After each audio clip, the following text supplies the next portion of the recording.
Hi, everyone. So we'll try to get the dial-in information as we start the webinar. Hopefully we'll get it to you soon. Uh, we're so excited to have so many of you join us here today. I know Q1 is really busy, especially if you work in content. I know you're being pushed to get so much content out there, and it can get stressful. And that's why we have this webinar today, so that it can be a little bit more manageable, easier, and well, stress-free. That's what we're looking for. Which parts of the world are you guys joining? So let us know in the comment section. Curious. UK, Dallas, Belgium, Spain, Oh, wow. Italy. Hey, everyone. Buongiorno. Beautiful. Awesome. Wow. Long list. So we're going to try to pack as much as we can in just 1 hour. We'll talk about how to set up beautiful, easy to manage workflows. We're going to talk about content governance and how to get on top of all your content, and how we're going to share how we do it internally. Maybe we should introduce ourselves. So I've been speaking. I'm Mantis. I direct a little bit of stress involved content strategy at Socialbakers, but I'm going to share how we manage that stress and what do we do to make it easier. We have Monica. Hi there, I'm Monica. I direct the product marketing team, and really excited to be here because content strategy is definitely such an interesting and topic for all of us, and especially helping out Mantis here. Hey everyone, my name is Jan, and I'm the product manager here in Socialbakers, taking care or in charge of the whole content governance. So I'm here to give my insights on this matter and probably give you some interesting facts. Yeah, and how's the sound, everyone? I hear a few of you saying there's a bit of reverb. Do we have to deal with this? Can we continue? Let us know how this sounds. Yeah? Okay, so we'll go on. All right, so Monica, do you want to walk us through what we will cover in this webinar quickly? Yeah, for sure. So to get everybody on the same page here today, let's talk about content.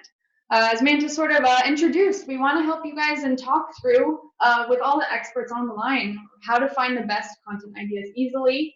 It includes organizing them, and the hardest part, avoid losing them. From there, you have great ideas, so move them into action. So what does the process look like from the ideation phase into the creation stage? So where do you finally stop those brainstorming sessions? And from there, how do you make sure that your best content really goes out and goes out on time? I think this is tough for everybody here when we're so busy. We want to be able to keep tabs on the process going all the way through so that we can avoid delays. So we want to hear from you as well. There's going to, of course, be a copy of the presentation sent out along with a recording so that you guys can talk through these topics as well with your teams and share some best practices that we learned together. Yeah, of course. Share the presentation further. If we can't cover every single slide in detail, I think it'd be really useful to dive into it later. Quick poll. So how's your content managed currently? Agency? Is it managed in-house? Is it kind of like not really documented? All right. Wow, we're seeing definitely A's and B's coming. Total split. Yeah, it's a pretty nice even split. That is actually really good because we're going to touch on those both sides, right? How to do it in-house and how to work with agencies as well. We have as well personal experience working with freelancers as well, looping them into the process. It's not always easy, but of course, let's reveal the answer. So it kind of changes year through year. And this comes from the digital trends report, two digital trends reports from Adobe and eConsultancy from 2018 and 2019. And we can see that in 2017, 2018, there was a pretty big push among marketers to get content creation in-house. Slowing down a little bit this year. Right. It's actually a slightly different sample size in the 2019 report, so the number could be different for that. But it could be that maybe some of the in-house content creation has been moved from agencies to in-house. Right. Yeah, we see from the split here that there's still a lot of work to be done in collaboration between agencies and brands, but the in-housing might be people who are trying to find ways to control different processes and really understand how their teams are working internally. Yeah, and of course, it's not about that either or is better. It's just you need a slightly different process in doing both. And so, yeah, it depends if you're doing in-house or if you're an agency, but I hope this reveals the answer and explains it, the trend a little bit. Monica, maybe you can expand on this point a little bit. Yeah, so with a lot of in-housing and collaboration, there's going to be some growing pains. And we saw the data here. This is a report, CMO by Adobe, that in 2019, they actually did research on the state of cross-departmental collaboration. And we can see that 35% of teams are reporting that their content creation and delivery processes are very well coordinated. Just 35%. I don't know if it's just 35%. But there are pains definitely felt. Yeah, well, if you did the shrug emoji, the 35% seems like an amazing achievement. And yeah. I would say that to kind of explain of what it may feel like to be in that 35%, I think if you have some content tasks that you're doing repeatedly, let's say some content programs that you're already used to running again and again, and it kind of feels like, you know, you can take your hands off of it. It will happen this year, same as the next year. That's the kind of confidence you should have with all your content programs. And this is what you need to really scale. That sort of feeling like, look, we have the capability to do this easily without problems. Yeah. Yeah, and if you are feeling well coordinated, that's part of it as well, you know, because if people really feel part of the process, that changes the process. So if you're not feeling well coordinated, that will affect how people are working together. I think maybe, yeah, and you're feeling it a bit more in product side where you really have adopted agile methodology a long time ago. This is more so higher number. Looking at this number, this actually leaves us with 65% of companies or 65% of users without a well coordinated management process, which is a lot. So as you were talking about agile process in product team, what I've seen and during my research, the same process can be adopted in marketing as well, because you need to have people coordinated. It's very easy to do that when you have like one or two person teams. But when you were talking about this about scaling, once you scale, you need to have one place, one source of truth where you will have all the information in one place, all the collaboration, all the communication taken in one place, and having these this bits and pieces of communication like all different places. Many important pieces are much important information might get lost. So this is the angle that we were trying to approach. What we did in Socialbakers with our product, we wanted to be like more collaborational. We wanted to offer something that will help our customers and especially marketers collaborate. And applying what you do in your teams, this agile thing, you guys seem to have it down pat. So marketing wants to get a little bit of that magic. We'll get there. Absolutely. By the way, just to everyone in the audience, if you need to ask a question somewhere in between, go for it. Yeah. If we're not answering it, throw something at the screen. We'll try to get our attention. Yeah, we have so many experts on the line from so many different places. So your expertise will help everybody out here. Yeah. Well, Jan, you mentioned that once you go beyond 3 sort of people, having the right process becomes really critical. Actually, based on the Adobe survey, is it Adobe?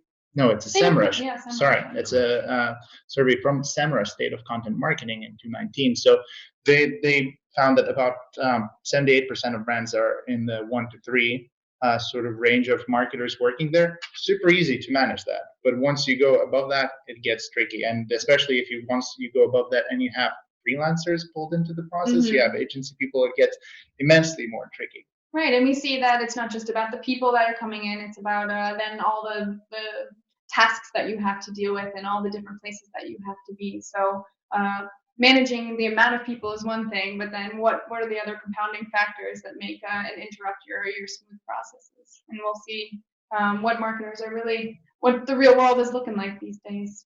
Yeah.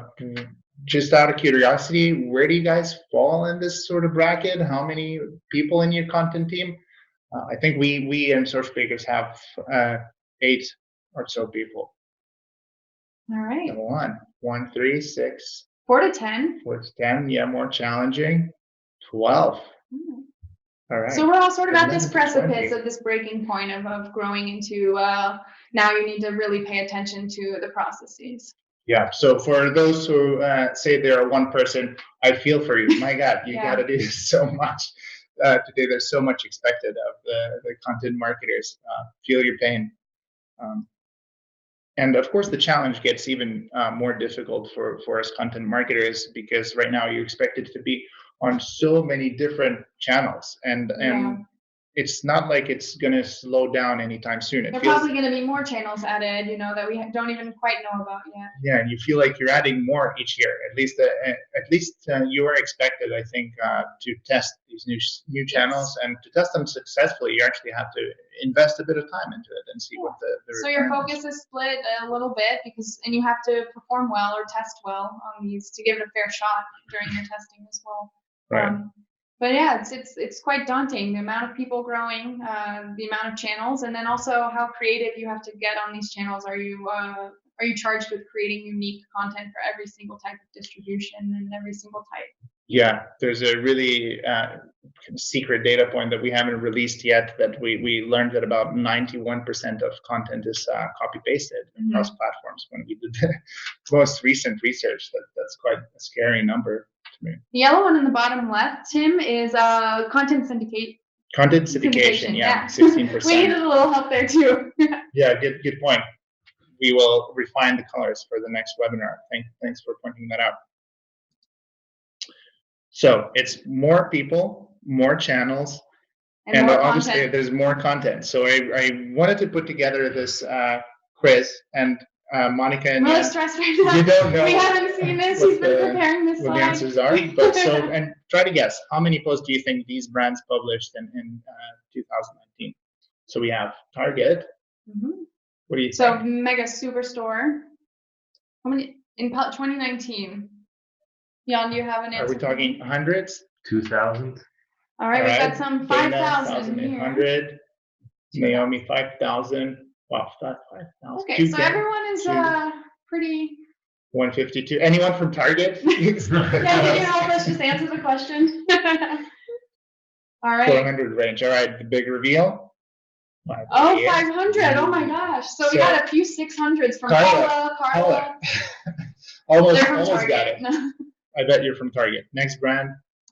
Okay, so this gives us a little bit of a ballpark, maybe. ColourPop, they're an indie makeup brand from the US, but as we know, the beauty industry, they're I don't know, the content people that people consider as standard. 1,500, we have people coming in. 1,500, 3,000. Should I be more modest? Because I was in the thousands in my, I don't know. Yeah, I'll say 1,500. 1,500. I'll go 1,200. 1,200. All right, the big reveal. Oh my goodness. You are just all over the place here. Yeah, ColourPop, it's true. They really are prolific in their content creation, for sure. I mean, for me, it's kind of scary. Think about it, like 3,000 posts. I can hardly remember the last maybe 10 posts Socialbakers published. Yeah, it's true. Olga, indie maker brands really do post a lot. ColourPop's not just one of them. So that's how many posts a day? Like, yeah, it's a lot. And this is Facebook and Instagram too. Yeah, so it doesn't even include Twitter. It's where you would be expecting even more posts, things like that. Yeah. Wow. And this should be organic posts, yes. Next. Oreo. Okay, I'm not gonna say that they're posting as much as ColourPop or are they posting more than Target? I don't know. All right, we got 1,500, 300. I'll be bold as stuff. 5,000. Oh. Goes up. 20,000. Summer. And she's like, I just left it on the 0. I'm gonna say 983. 983. Yeah. Do you work for me? No. 2,000. Some of you got it spot on. Wow. Good job. Yeah, so it's not easy. It's really a lot of content that we have to create, and I lose track of it. And I personally, as someone who is directing the content team, I wish I would have a better understanding. And actually, Socialbakers platform has helped me personally a lot. And I think just wrapping your head around that and understanding how many people and how many days really go into creating one great post. You know. Yeah. So moving forward. Summer had 1 0 too much. She confirms on her 20,000. All right. So, well, and it's also the duration that it takes to get one post out there. So. Yeah, I think this is a really cool and interesting number. So this is from Adobe, the State of Creative and Marketing Collaboration. So they're really concentrating on the collaboration between content creators and also designers and things like that. And right now it reports that it takes 12 days for teams to bring a single piece of content to the market. So what's involved in these 12 days for your team? So 12 days, it means coming up with an idea of what you need to do, some kind of an objective. Yeah. It means creating a brief. It means speaking to the design team that sits in a different place in the company. It means getting feedback. It means getting approvals from management sometimes. It means PR approvals sometimes, and scheduling it. It takes forever, but that's what we're here to talk about, is how to streamline that process. Let's do it. And I already briefly mentioned, stages. So, of course, just really briefly, this sort of outline, it may not fit your business exactly, but I think this could give you a really solid workflow for what to look for, how to start thinking about it, how to start positioning your teams. And in every phase. In every phase of the content creation or the content creation to content governance process. Mm-hmm. So maybe starting at step 1, it's the ideation step, obviously pretty clearly. Yeah, ideation. So what's interesting is we want to walk through some of the questions to consider at this step. So when you're doing your research, when you're writing this brief, when you're vetting this brief. Right. Well, we're going to dive into all of these steps in more detail in a second. So this is just to kind of get an idea of how we're thinking about it. So there's the ideation stage, there's the creation stage, there's the scheduling stage where you plan the entire campaign, sometimes the entire month, 2 months of your content marketing calendar. And then the last stage is making sure that it's all delivered properly on time. So let's dive into them in more detail. So the ideation stage. Well, this is the most fun one, right? You could spend your whole life here if you didn't really have those 12 days to think about. This is a great stage to get stuck in because it feels like you could do this always more research to be done. And coming up with great ideas. It feels so great because it's like you almost did it. Like you're like, oh, this is gonna be so engaging, and it's just sometimes it doesn't move into action, which we'll get to it later. But I think you already mentioned some of these questions, right? Yeah, so how time-consuming is it to really find new ideas for content? These are the questions you should be considering when you're understanding if your process is really smooth or you need to examine it a little bit more. So the time it takes, that's huge. And then where are you saving your best ideas? Are you just scrolling, you say, that's great, I'll just keep that in my memory bank? Or where's it gonna they so often end up in email threads, messengers, guilty of that sometimes. You're in a rush, but we're going to show you what you can do to make that easier. And one thing that I feel really guilty about is whenever we get someone in the team share a really good idea, and then you as a manager lose it, I just feel like a bad person afterwards. I'm afraid to ask about it again. Like I should have remembered it, right? We'll definitely share the presentation. Maybe rather than talking about this, we can show in practice how this looks. And also, we will share the link, and we encourage you to try the Socialbakers platform alongside this webinar if you have time to do it. If you don't have time to do it right now, just watch and you can try it later. But of course, for a lot of this workflow internally, we use our tool to do this. All right, Monica, will you be able to share the link? Yeah, I'll share the link for you. All right, so quickly switch the screens from the presentation into our platform. Right, so what's really important for me in this ideation stage is not just, of course, saving the best ideas, but also understanding personally, what are we doing on the Socialbakers channels that's really making an impact with the audience, or maybe just I feel like it could be tweaked sort of differently, and somehow get that feedback to the team, right? So I kind of have a daily hub from Socialbakers that I monitor every day. Sort of when I get into the office, I want to see what's published. And it nicely sorts out all the posts. You can pick whatever. Your daily hub. So this is where you're doing with your sitting with your coffee every morning? Yeah, actually I do. Yeah, as a matter of fact. So, and what's really nice is that for instance, I may have missed something if I just simply went to my phone and looked for all our channels separately. If I went to Instagram, if I went to LinkedIn, and even if I noticed something, where would I save it? Usually you would take a screenshot and try to send it to someone and say, thanks, hey, this was a really good post, let's do more of this. But what I can simply do is save it in a folder where the team can access it later. So that's nice visibility, so you don't have to send that screenshot out to every single person on the team, like your designers too. Yeah. So I'm gonna save this post in our cool content collection. It is very cool. And by the way, it was the Community Managers International Day yesterday. So congrats to all the community managers. Thank a community manager today. Who joined. So a really cool post, was extremely successful. I definitely want to let the team know that this is awesome. We should do more of this. So it's dropped into a collection where you can review all these posts really quickly. And so I've saved plenty that I really liked in the past that our team did. And what I can do, I can just quickly say, like, look, this one is really good. We should do it again. I love this image for Instagram. This is great because this ideation phase here means it's you're not always starting from scratch. You're starting from a point of success and some standards. Yeah.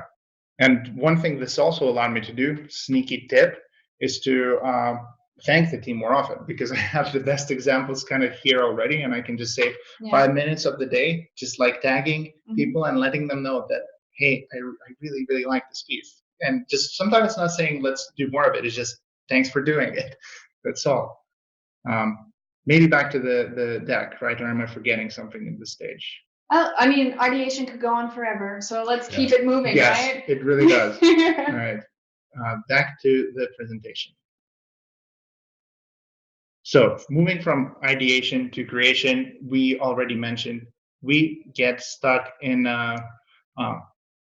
brainstorming sessions for a long time. But also when you move from the step of ideation to creation and the design team gets involved, what becomes really important is feedback and how that feedback is communicated between different teams. Yeah, in a timely manner as well. This is huge to get the process moving and grooving. You want to make sure the feedback's part of it. So we've got already people answering feedback, email, in person. Oh, in person is a great luxury too. Yeah, email and in person very often. So, anyone doing carrier pigeon or magic owl? Option C. Yeah. Works sometimes, a little unreliable. Ryan, congrats. That's a great way to do it. WhatsApp, okay.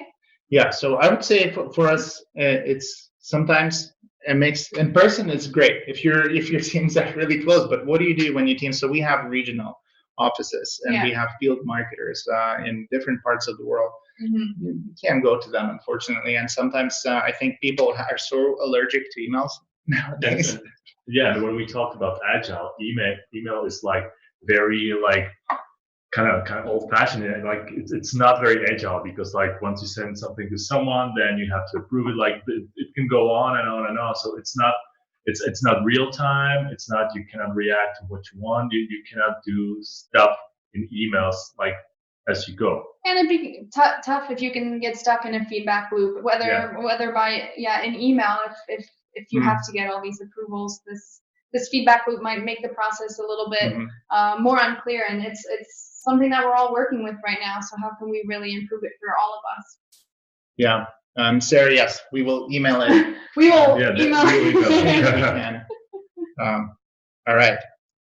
So, well, unfortunately, 1 in 5 in-house creatives receive no feedback. No feedback at all. Carrier pigeon is actually way better than the current scenario. Yeah, and this can be tough because this really slows down their focus and in creating assets that already are working for them, and they know that, and they're part of the process. They can really, again, not start from scratch on their end. And for designers to start from scratch, it can be quite a hefty ask for them. We're just simply measuring like how my assets are performing. Like, so we adjusted something a little bit, and we want to understand or benchmark this against what we did in the past to really see whether we are performing better or worse. What should we improve? Yeah, oh, you're totally right. And we tend to keep information within our teams. Like, you just notice it as soon as you have a bigger marketing department. Yeah. Whatever is within your realm of responsibility, you kind of do properly. And then when it involves the next team, you kind of forget about it. Yeah, and it can be tough because you are really working towards the same goal, but you're just involved maybe at different steps or different parts of the loop, and you really need to be in step or at least transparently in step the whole way through. Yeah. So the creation stage. What do you need? Monica, walk us through some of the questions we should be asking. Yeah, absolutely. So for the creation stage, it's really important to have clarity and transparency. So really ask yourself from the get-go, how clear are your creative briefs? What kind of information do they have?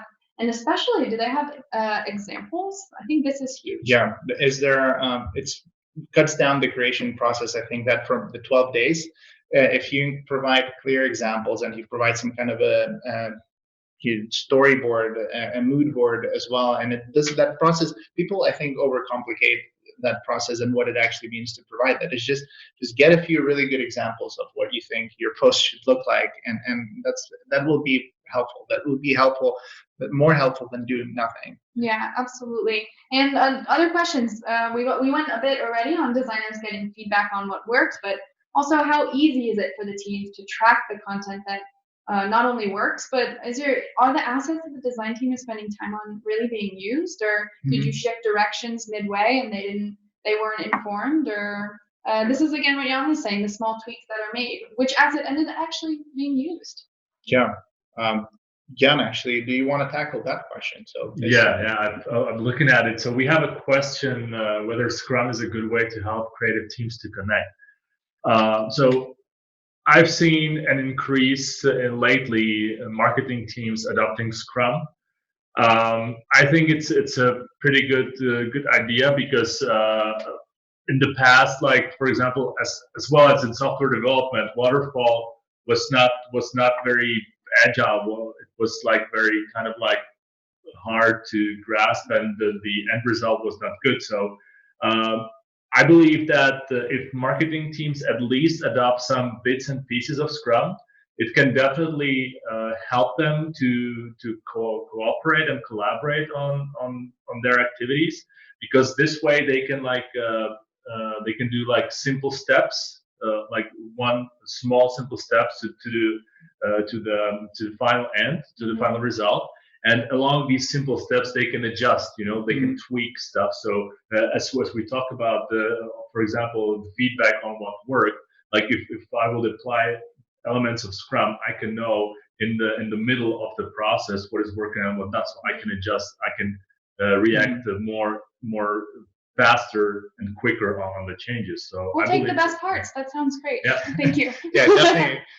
I have to second what you just said, and just to add to it, there's also nothing worse than kind of doing agile without really doing it. So that's unfortunately the trend nowadays is just let's dive into agile, let's just be agile, but without having the proper processes in place that you have in the product team, it's kind of a wasted effort. Exactly. It's a lot of running around not knowing what's going on. You can be agile and agile. Yeah, exactly. And of course, yes, video, presentation, and recording will all be available. So you can talk about this and share with your teams, because these are some really, I think, tough questions that you really need to confront. Yeah, Monica, you went through them very quickly. So if you want to revisit these questions later, I think it would be super helpful. Definitely. Keep them close. We're going to dive back into the platform to show you how we sort of do this stage of creating content. All right, we're back in. So really important part here is the collaboration aspect, right, Monica? Yes, absolutely. So we want to make sure that designers, content teams, copywriters, anybody involved in the process has a transparent look at what's being created and has a say in the process during the process. Yeah, maybe actually we could ask Jan. So you obviously developed this exact feature. What was your thinking here, and what kind of errors did you notice in the workflows of the design teams and marketing teams that you try to resolve? So in the whole collaboration scheme, the kind of errors that I've seen was something that I've discussed. So first of all, I didn't develop this. The team in Socialbakers developed he's a that. one-man show. An agile team developed an agile team developed this.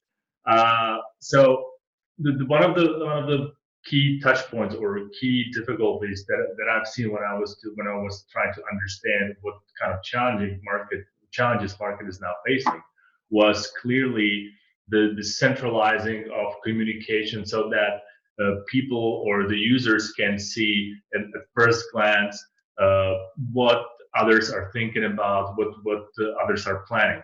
So I've seen people sharing, because we've already talked about this, people sharing images or assets over emails, over web, over Slack, WhatsApp, Right. whatever. So the biggest challenge that I've seen, and the team in Socialbakers that we've solved here, is actually bring everything together. So all the collaboration, all the communication, all the let's say approval, all the voting, whether I like this or not, we tried to bring that into one place where everything can, where all the people interested can go here and do the stuff in here.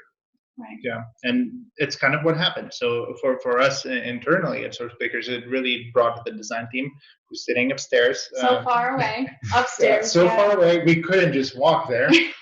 So it really helped pull them into the platform, and it allows us to discuss what we're doing together, as opposed to chat windows or WhatsApp or emails. What I think is so interesting about the collaboration process is not just talking to each other, it's having visibility of every step of the way, and knowing what the copywriters are thinking in the moment that they're adding things as well. So sometimes when someone sends you a screenshot, maybe they're not giving context to that screenshot.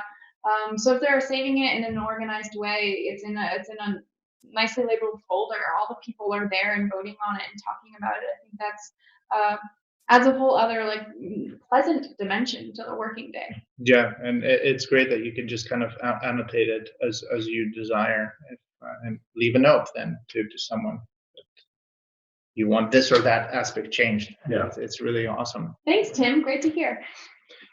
One question, I don't know if we answered it when you were describing Scrum, maybe for people who actually don't understand the so Scrum. Yeah, so there we have a question. What's Scrum? Scrum is actually a software development methodology where you, let's say, work in a small steps towards the final goal. You don't work when you at the beginning of the project you define the whole project criteria and work for 1 year on that project, and after 1 year you release something. So in Scrum, you work in like, let's say 2 weeks iterations. 12-day iterations? Of course, yeah.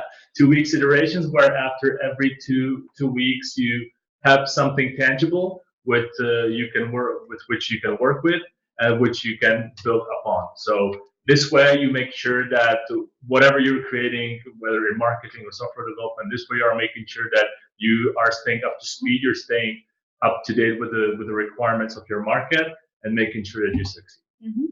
That was a beautiful explanation. It's very poetic. Yeah, and so we're trying to take that methodology nowadays and apply it to marketing, and it's happening at varied rates of success across companies, I'd say. Glad to hear that. Well, we want to look at our next chunk, right? If Yeah, we're breaking the project down into smaller phases. Yes, Our next chunk. So you've ideated, you've created your assets, you're feeling really good, your designers are feeling really good.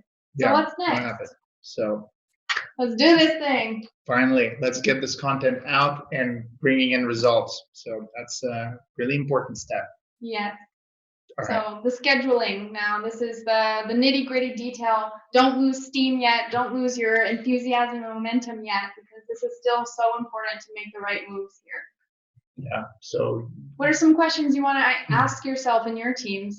What are they doing every day? This next crucial calendar step. Yeah. Well, as a manager, and for me in this case, I'm just really supporting my team, because this is a sort of a process where you got to go into the platform and plan everything out in the calendar. There could be really a lot of stuff that you're already launching that month, that week. So you got to see how to slide the thing in easily, and it takes up an enormous amount of time if you don't have one place to do it. So if you're going to one platform to schedule some posts, another platform to do your stories or something, it becomes a nightmare task. Yeah. Especially if you are ColourPop or Oreo and you're publishing all of these posts. Imagine having to go location, and have one content calendar for that. Yeah, and we're just going to show you our content calendar. I think it will be more helpful than us speaking about a hypothetical calendar. It's again in our tool.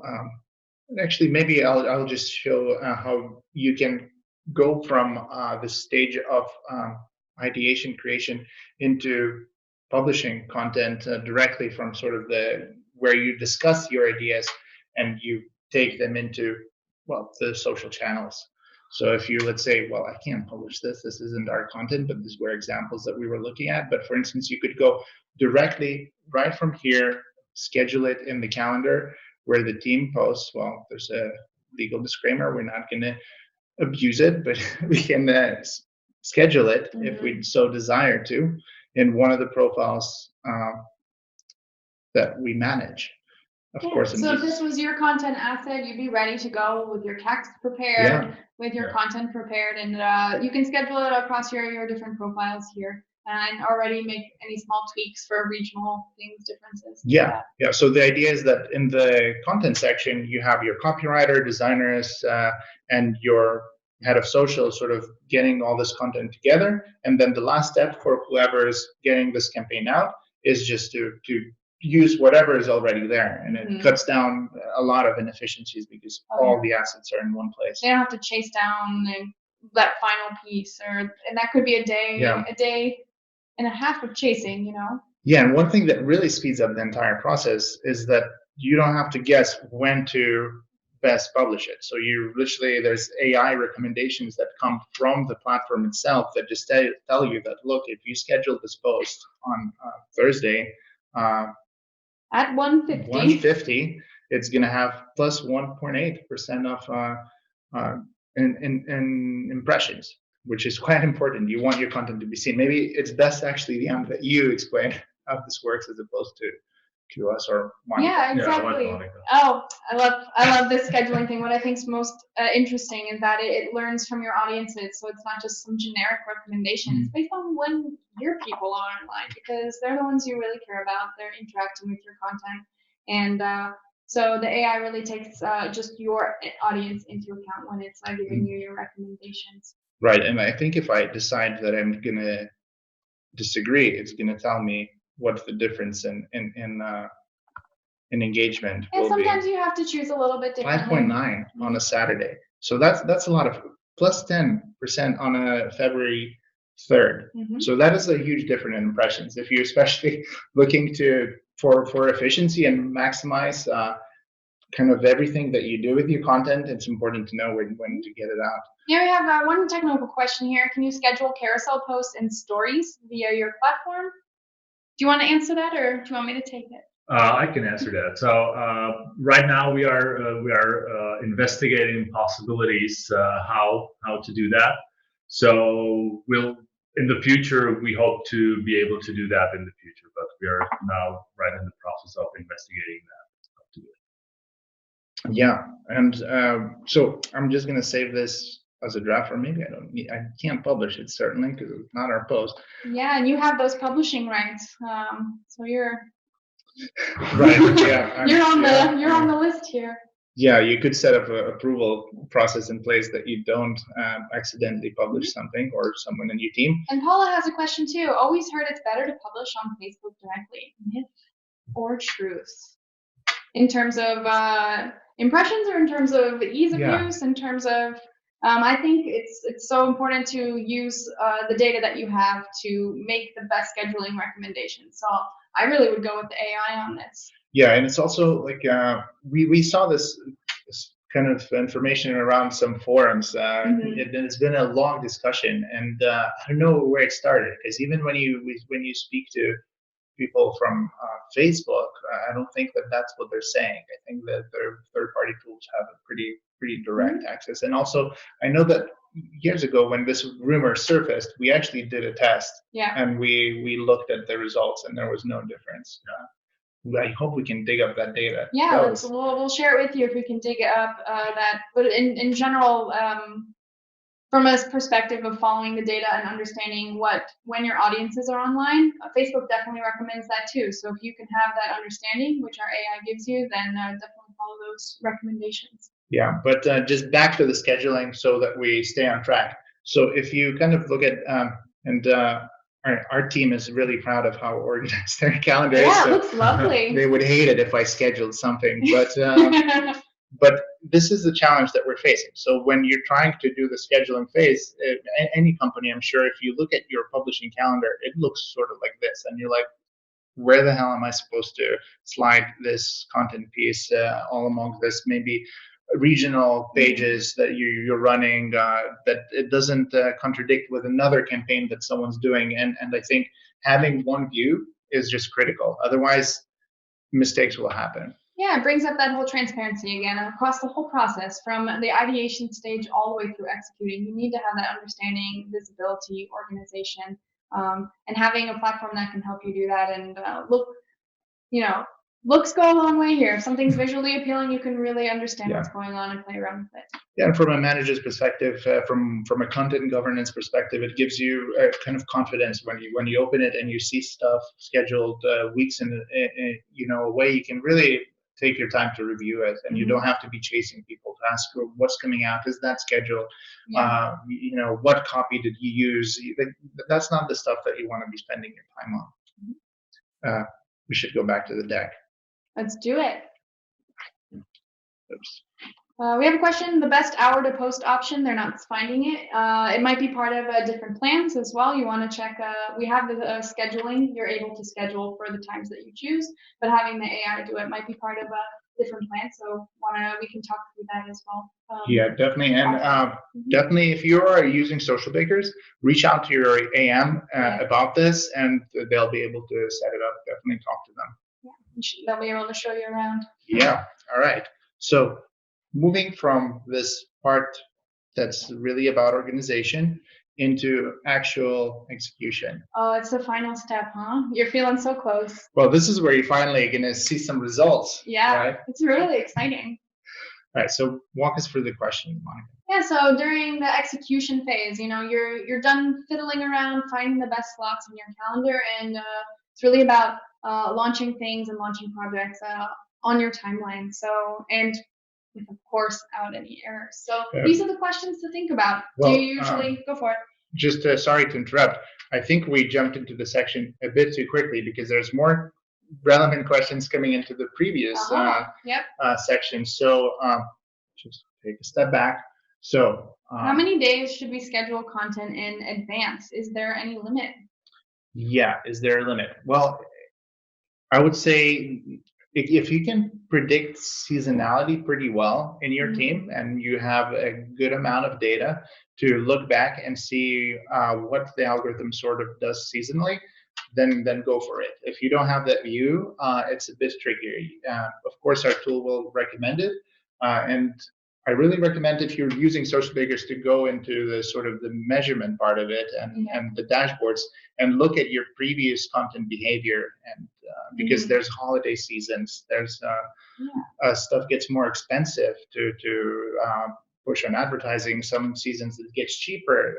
Sometimes the audiences are entirely not there. Right. But I really like that what our team does is they do leave themselves little notes or like draft posts as well a little bit in advance. Like you're saying, that they're thinking and they're ideating, but they want to maybe sort of plan around and create some drafts. So I think in terms of scheduling, definitely check out things from a perspective of your own content distribution. Oh yeah, if you look at our calendar, you look way in advance. Like, we mark important events that our company, for instance, is doing that we don't want to forget. If there's let's say a live video that we're running which involves many teams and a guest speaker or something, so we'll have that marked, that we know it needs more organization. So it's really convenient to have it in one place. Cool. Do we have more questions in this section? Can you have calendars for separate brands? Yeah, definitely. Yeah, you want to make sure that the right teams are looking at the right pieces of content and keep that very organized across your teams. Yeah, and it makes reviewing all that stuff really easy. So you can just switch from one region to different region, and you can choose who has a view of each region. Super, super lovely. Is there a date in which LinkedIn will have analytics? Yeah, the analytics app. Oh, we have a customer question here. Do you want to work through that? We do not have any specific date at the moment, but we hope we're going to be able to deliver that in H2 this year. So we will see. Yeah, but you guys are adding tons of stuff in dashboards for LinkedIn that we're using personally quite a lot. Yeah, in our content hub as well. So I think LinkedIn is getting a lot of the attention it deserves lately for the amount of content that's going out there. Yeah, for us personally, LinkedIn is becoming such a huge channel, and having it in dashboard along all our other channels, it just makes measurement super easy. Plus, measuring stuff on LinkedIn itself is really complicated. So, scheduling. Scheduling. Where were we? The execution phase. Questions you really need to consider, and this goes a lot with understanding the organization and governance of your content distribution. So one question, of course, be honest with yourself. Are you able to usually launch your content projects on time? And are they error-free? Are you using the right hashtags? Are you need to check some of those spelling errors? And the next question is, how organized and governed is the distribution of content? Maybe if you are HQ and you're working with different regional teams, or we have an interesting agency brand split on the line too. So how is that process to get the assets to the right teams at the right time, so that you can execute on time? Yeah, and I see sometimes teams get stuck when you don't have an efficient approval process in place, where you're like just chasing people to get a content piece out, something especially, and you feel stressed out because you were told that you needed to be out that day, and then the other person is approving it. It gets really, really complex. So you have that stress firsthand for sure, and understanding. So what about not just for approvals of content, but understanding how do you get all the assets, making sure you have the right ones from the design team and you're using the most up-to-date assets? Is that something you guys are struggling with a little bit? So sometimes there will be cases where something in terms of branding that wasn't communicated properly in their organization, and we just don't know about it. And so sometimes having someone from the design team in the approval process is really helpful. So they can just be like, no, actually, you're using an outdated brand asset or something, and you're like, oh, sorry, I didn't know. Could you upload it to the collections? And it makes the process much smoother. Again, having that centralized place where everybody can comment and discuss, and let you know that yes, this is the most up to date one. Yes, this piece was used in this region last week and it performed really well. So there's so many different ways that having an organized content system can answer a lot of these questions about really governing your use of content and making sure that you are releasing the absolute best piece of content to your audiences that will really get your results. Yeah, and one important thing to kind of notice here in this section is that the job doesn't really stop here. So then you enter this realm where there's other teams involved. So like the community managers in your company need to know that the stuff is going out, and really important stuff actually directly in the Socialbakers calendar. You can let them know. You can tag your community manager that, look, we're launching this campaign right now. Be aware, like this, maybe you're not sure if this is going to create negative or positive sentiment. So you just kind of let them know. Yeah, that's great. Again, making sure everybody has the information they need to do their job really well. Yeah. And then, of course, there's the entire analysis part, but that is a different webinar. A different webinar. Tim, I see we lost you in our discussion before. So, sorry, what was that question Tim asked about? I hope. Hopefully we answered your question, Tim. Understanding what different parts of the platform you can monitor different social media in. Right. So more for the clients on the line. But we're happy to talk through LinkedIn with you anytime. Yeah, sorry, Tim. We were talking about the specific part of our product. All right. So where were we? The approval process.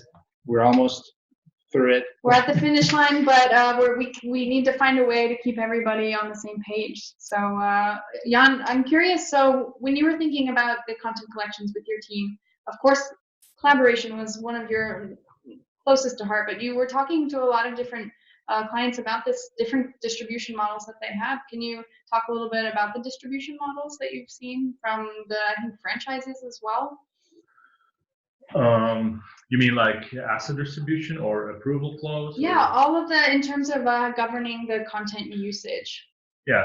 So basically, what we've seen, like in terms of governance, what was really getting lost, or what I observed is really getting lost, is actually the approval. Because if you look at emails, someone approves, removes someone from the copy, or removes someone from the to line, then the other person does not know that. So the process of content governance was not very transparent. Right. And we wanted to remediate that. So we wanted to create something that will help with the content governance as well, that will help to the teams to make sure that these approvals are visible and that nobody is being omitted, and that everyone is on the same page. That's so true. Nobody is being omitted. That's great.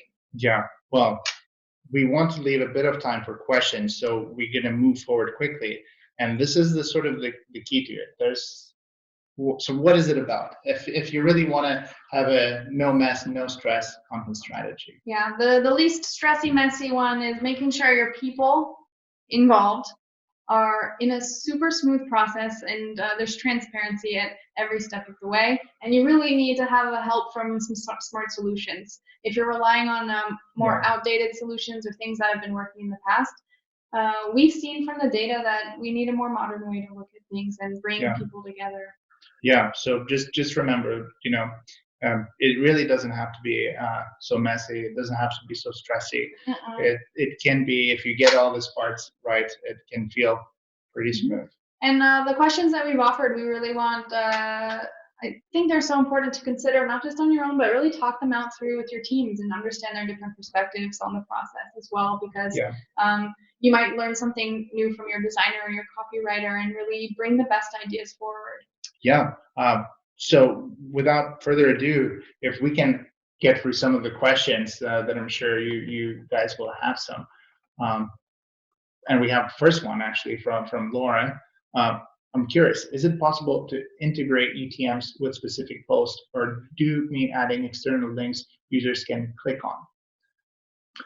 Not at the moment, but we are already looking into this, how we will make it possible for our users to integrate UTMs with their link, so they will be then able to correlate their performance with that specific or campaign with that specific UTM link.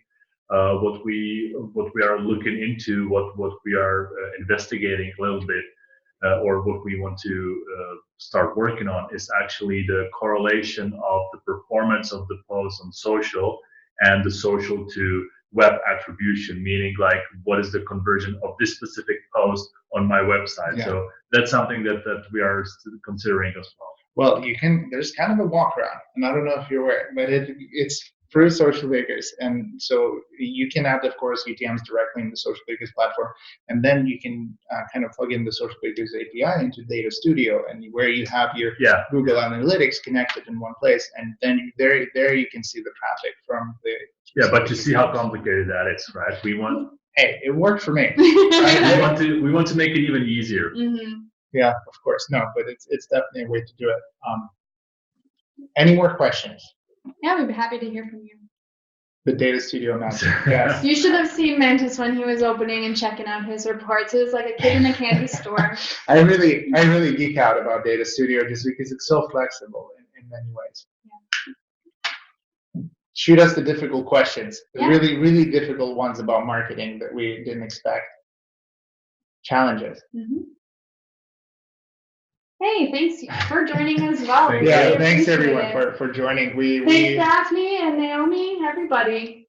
It's so nice to have so many people join. Yeah, it was such a great time, and we'll of course send the presentation, the recording, and everything that you've seen here today. You'll be able to access with your teams, or just revisit yourself. So you'll have it. Let's not lose that question. There's one question there. Will it be possible in the future to use AI to get the interests of our audience based on the type of image we're about to put up? Very tough question. We already have something on our minds, or in our minds, how to make it possible So we're already thinking about when you want to post some picture or some asset. What we are thinking about to correlate a certain objects or certain colors on that picture and correlate that to the audience that reacted with the picture, so that you can know, like, if you want to target an age group of 18 to 25, how approximately your asset should look like based on the past, how many, on which asset this group was interacting. So this is a very tough task to tackle. We still need a bit more time on it, but we are slowly but surely looking into this. Yeah, but there's again a walk around. Well, so there is I quickly can switch to the, and this ties into another question, is like, where can you find inspiration for your posts? Well, there's an entire section for this in the Socialbakers platform entitled Inspiration.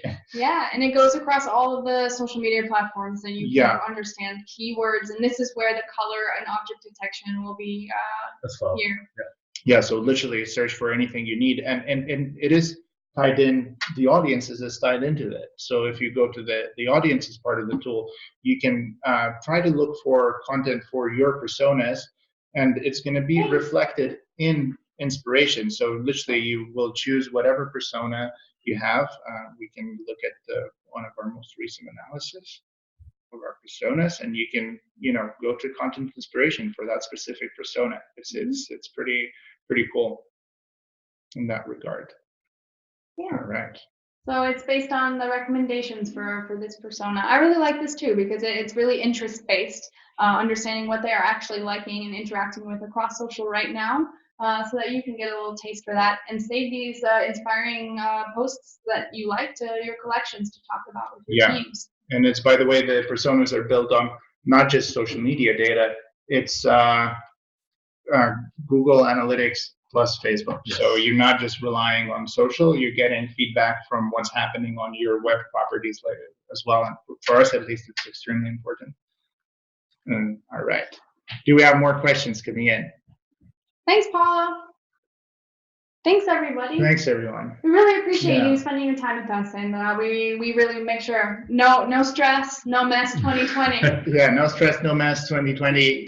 It was awesome to have a conversation with everyone, and we'll see you in our next webinars. Yes. Thanks. Yeah, thanks, everyone. Bye-bye.